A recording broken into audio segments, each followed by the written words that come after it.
Hey guys, and welcome back to another video. With this video, I've decided to return to my roots and show you guys some raw gameplay. I want to know what you guys think of this format, so let me know in the comments. Now, let's talk about my largest concern with master modes. In the live flight model, to be effective at third partying a target, the range requirement is roughly 600 meters. This is a good thing. Why, you might be asking? Because it promotes gaining a position on your target, and the most fun you can squeeze out of the current flight model, merging. In master modes, as I'll demonstrate in this video, these new weapon ranges, which include hitting a target at 4 kilometers away. Take note, this is almost a 700% increase in range and has some pretty devastating effects on fights. It was explained today on SCL that the goal was for a more personal and visceral experience with master modes. So why are we able to shoot at ships the size of a pixel on our screens? Thanks to, for example, 4 kilometer range. But thanks to the cone of fire, spraying at distances this way doesn't deal a lot of damage. So what's the devastating effect, you may ask? Pair these huge ranges with shield regeneration. In master modes, it only takes one shot landing at 4 kilometers away to stop the shield regeneration. This kills string out gameplay. Now what's string out gameplay, you might ask? Let me show you. String out gameplay is separating the enemy pack, and it's essential to fighting outnumbered. Now, because of these huge ranges, the meta is what I like to call it, phalanx. There's no need to leave the pack. Build a snowball lead, ball up with your group, and use the numbers to your advantage, because you don't need to chase your targets to maintain offensive pressure. There's no requirement to merge to 600 meters and follow your target along a path. You can stay with the group and shoot at distances. This is going to create some gigantic issues down the line and also reduce the skill ceiling to group gameplay tenfold. Here's an example of fighting outnumbered in the live flight model. You can see, because of the limited weapon ranges, the green team, which is outnumbered 3 to 6, can string out the blue team and separate the pack, making these numbers more manageable. This is thanks to the live weapon ranges and requiring being within 600 meters to be offensive on a target.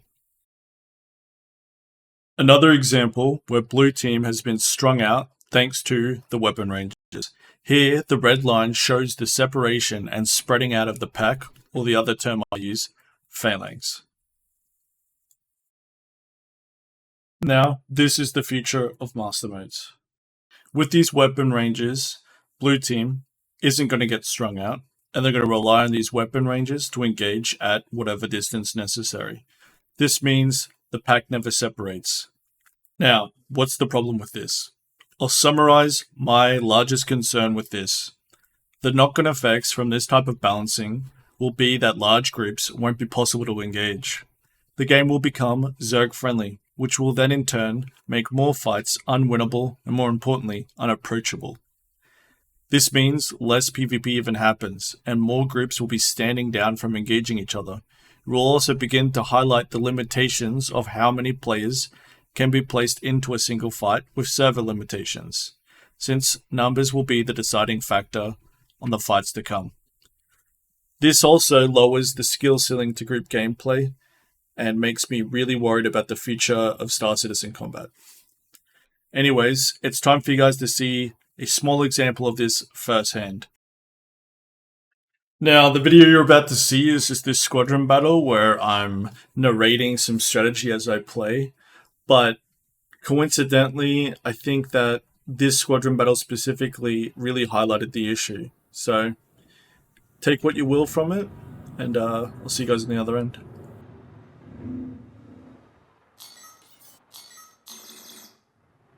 So we start off here, and I've already got a radar log, which is the red icon on the bottom right.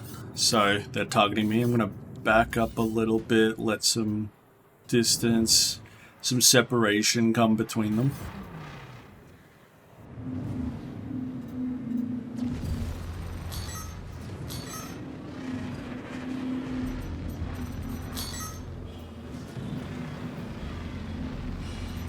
So it started to engage one. This one is a interceptor archetype, so We're expecting him to retreat. He already does. That's okay.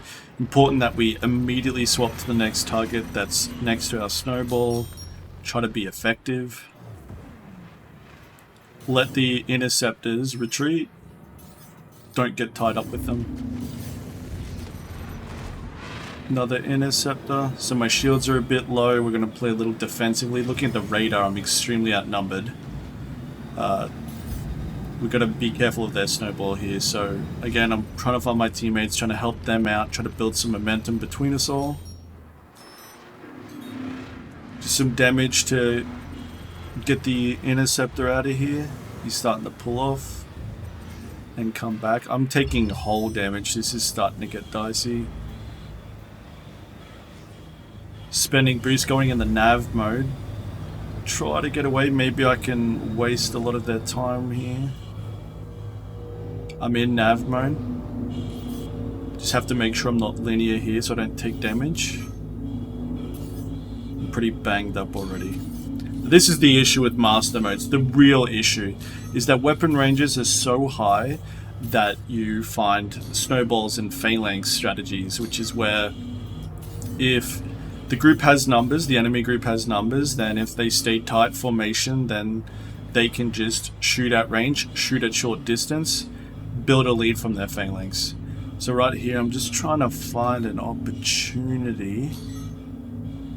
Ultimately, I need to get a kill, and I need to get a wrench.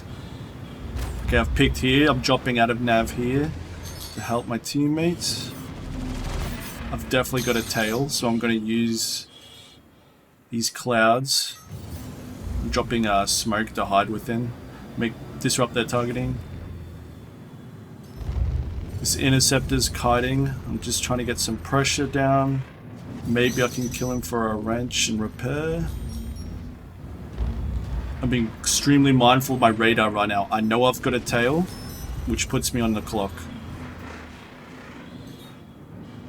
Again, on my radar, it's a 1v2. I'm in trouble here.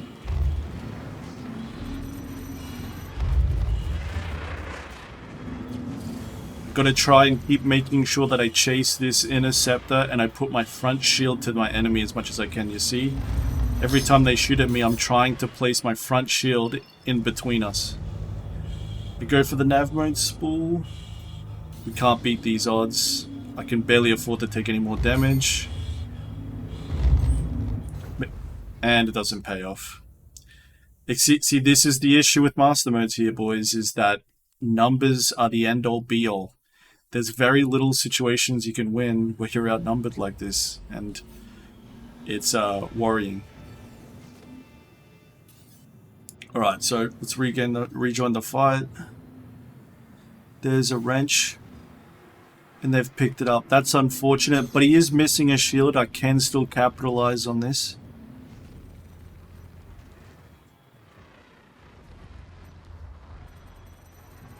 Just trying to be accurate here. We've got most of his shield down. Regenerating weapons. Keeping my front shield facing this guy who's third partying me. That's okay.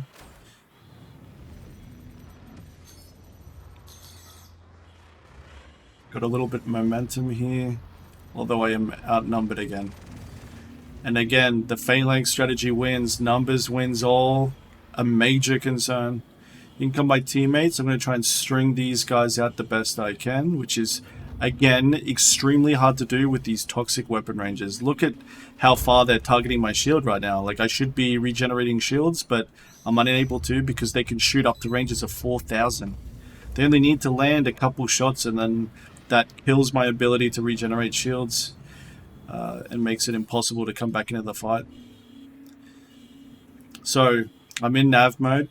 We're losing momentum. They've built a snowball. I have to look here for an opportunity to get a kill and a wrench alongside it. So I'm just looking to find a vulnerability.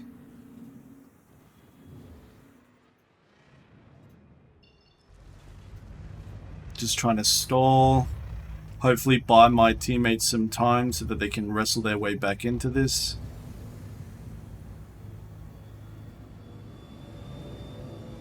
And again, this is the most frustrating aspect of the Master Mode's balancing is these weapon ranges. You want to be able to spread your opponent's group out, especially if you're outnumbered. And that's impossible with Master Modes because of these weapon ranges. Again, in my opinion, the biggest issue is that. Instead of being able to spread it out and separate this group, they can just ball up, phalanx, shoot at distance. And because of that, it's just such a hill to overcome if they even have the slightest number advantage, which I think will have a really bad impact on the game.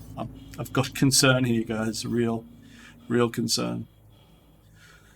Okay, so again, we're looking for an opportunity here to get back into the fight. If I just come into this fight as is, without any timing, then I'll instantly die and not help my teammates at all. So again, just looking for the vulnerability in their armor. Again, they're just balling up. Now they have 3-to-1 odds. I'm gonna just add to the problem here if I engage. Yeah, found the wounded gazelle. We'll go for him. We've got the kill. Now, does he have a wrench? No, he doesn't. But the wrench off the teammate. Okay, we have to secure this. Important, use everything we can. Boost. Drop smoke to hide the wrench, but we got it. We're good. Okay. Now we can build some momentum off this. Look, now we're starting to build a number advantage. Now we have to put our foot on their throat.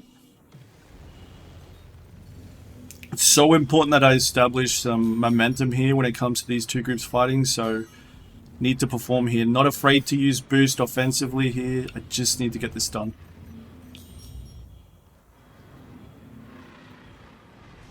It is so important that I take this guy off the board.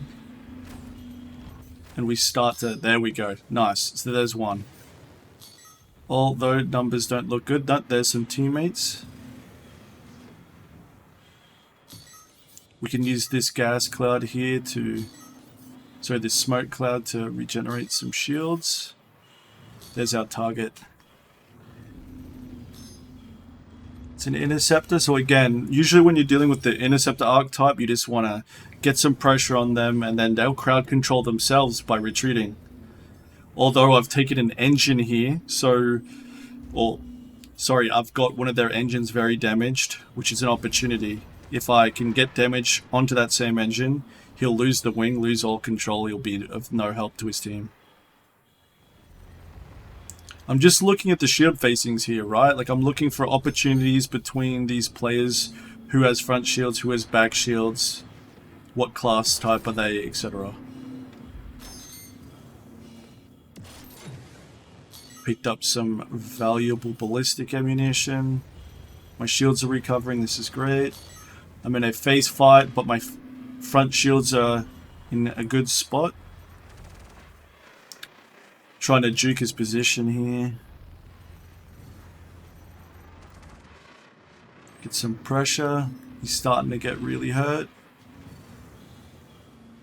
There's a current bug in Master Modes where if you're pushing forward, the front shield is reinforced.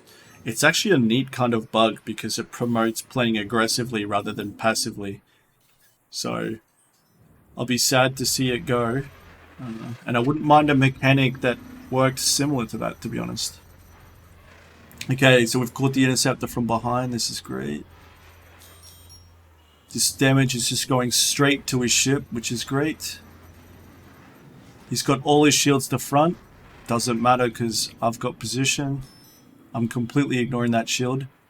His center hole's red. That's great. We'll let him fly off and crowd control. No, he's coming back in.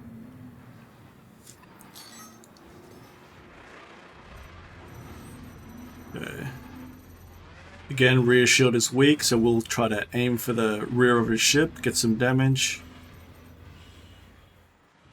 Radar looks alright, 2v2.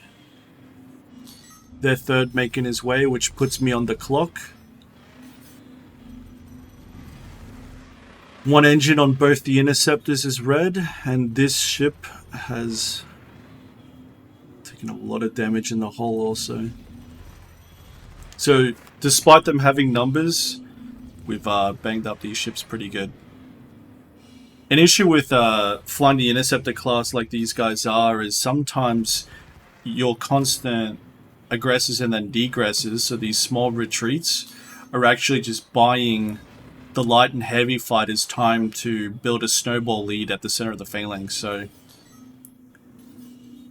the problem with these interceptors is sometimes by playing so passively and trying to keep distance and only offensive when you're not willing to risk anything, you create a number advantage for your teammates. A number disadvantage. Big damage here. We want to apply pressure. Drops the smoke. Got to be quick to re-establish targeting. He's banged up. We should secure this for sure. And we do. Nice. I secured this ranch mainly because I back myself over the teammates, and we don't want to give them any keys to being able to build back a lead. The score's starting to go back our way. Again, I think the results from this is kind of because I chose when to re-aggress when they had established the lead, and picked the timing. When they decide to phalanx, when they start to group up, it's important not to feed it, right? So you want to circle it from the outskirts, let your teammates take the brunt of the fight, and then look for the opportunity to get the dagger in. So look here, look, we are textbook going to win from here on out because we've got numbers, we've got the advantage, we've got all of the momentum. Got to be careful of reacquiring here, but we're looking great.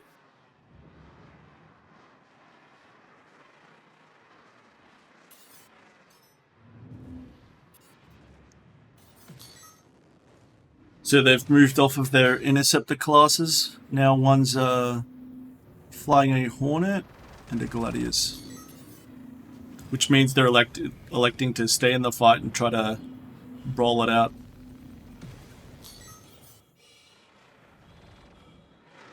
Shields off this target, so we'll keep the pressure down.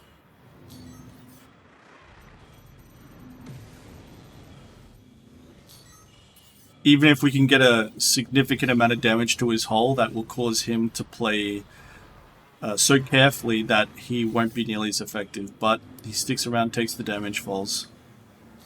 Good kill.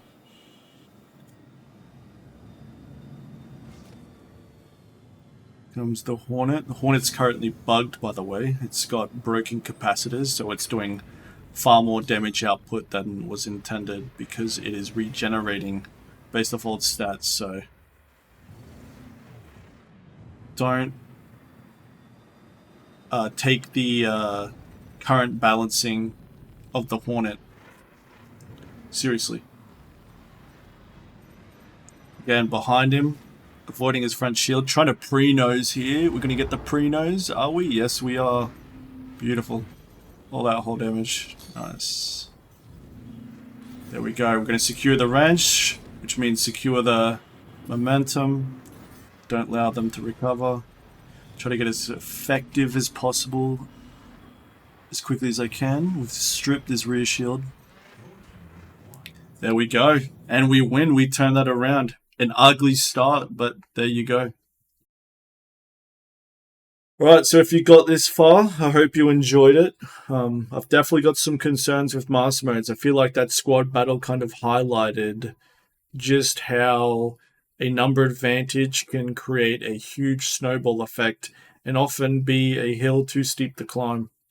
It's definitely my major concern, and I think the issue is the offensive capabilities of ships.